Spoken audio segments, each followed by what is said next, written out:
From Barangay Buli to Barangay Bayanan. Dito yung pagtatanggal nila ng mga rail tracks.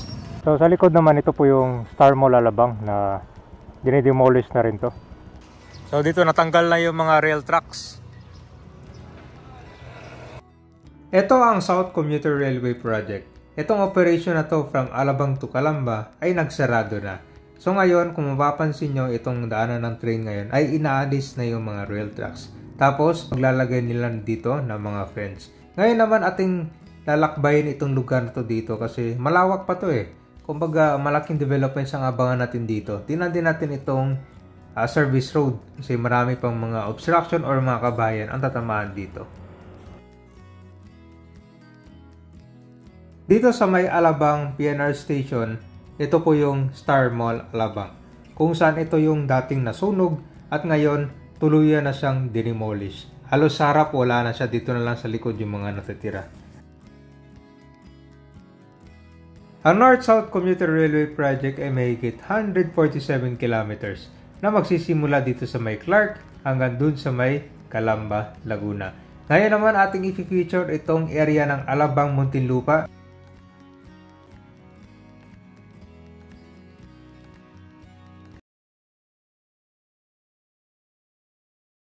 Nandito na tayo sa Montillano Street, dito sa Alabang ng Muntinlupa.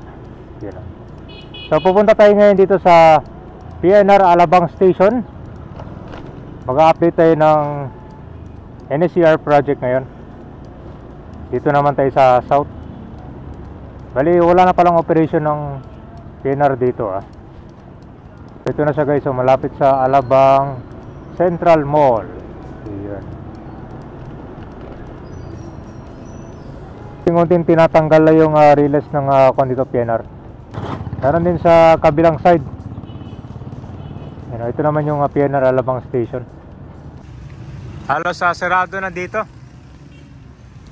Meron paling trolley na biyahe pa pala dito. Ito yung mga hinatid ng mga pasahero. Hindi naman tayo dito sa kabilang side. From Barangay Buli to Barangay Bayanan. Dito yung pagtatanggal nila ng mga rail tracks.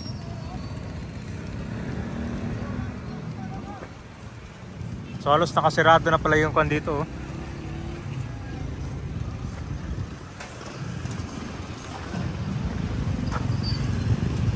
So na-clear na rin pala yung mga ibang obstruction dito malapit. Ito guys, nandito na tayo sa kabilang area. So sa likod naman ito po yung Star Mall Alabang na dinidemolish na rin to. So ganito yung itsura niya dito. Ito yung Alabang Station ng PNR. Yan na siya. Halos meron na ring mga fencing ang nilagay nila dito. So unting-unting tatanggalin itong mga railway tracks.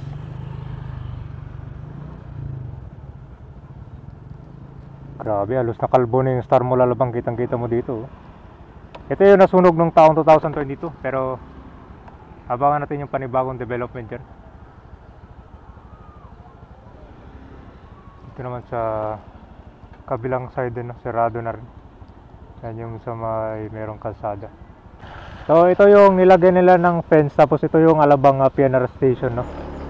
Tingnan natin dito Bali mahaba na rin ito nalagyan nila. So meron pang daanan dito papunta sa mga kabayan. So tara, hanggang dito lang pala yung nilagay ng bakod. So ito yung nilagay nila ng fencing, tapos dito sa area merong daanan dito. Pero halo-halo no, kasi merong mga nakaparada na sasakyan. Meron din mga ibang bahay pa dito. Mahaba na rin pala.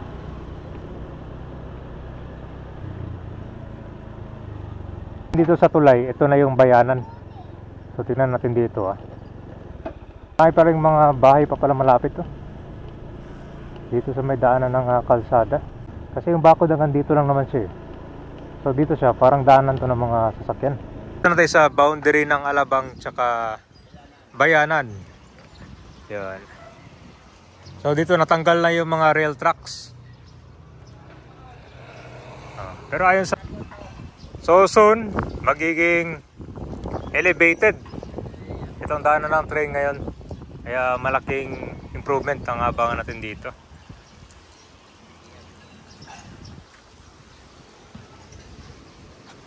Itong area ma'am, mga sasakyan yung mga nakaparada dito. Opo.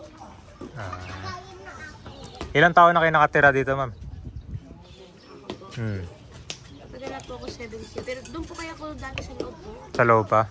Parang extension nyo lang yung bahay dito. Sa area naman, halos wala na yung rail track itong PNR. Bali kung mapapansin mo talaga, mukhang malaking development ang kailangan dito dahil hindi lang sa daanan ng train na gagawin siyang elevated, pati na rin yung mga dito sa gilid pala, kasi di ba pansin nyo yung iba dito meron pang mga bahay, meron pang mga naka-illegal parking. Hopefully no, kasi ito na yung panahon na mas papagandahin at saka mas mabilis ang biyahe nito para sa mga commuters. Dito na tayo sa Putatan ngayon.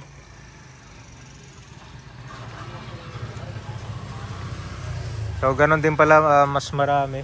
Parang kuha na to dito sir, parang junk shop na to dito. Junk shop. Nangangalakal po kasi kami, sir. Oo.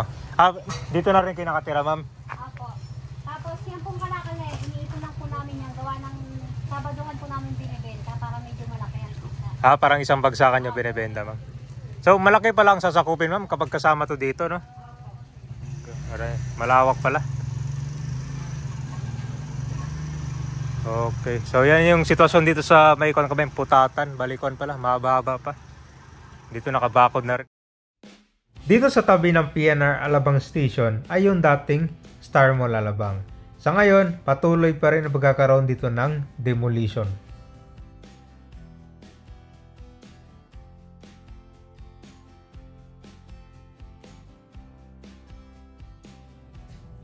Ito naman yung railway track ng PNR kung saan patuloy na yung pagtatanggal dito. Bale, itong daanan ng train ngayon ay soon magiging elevated dyan.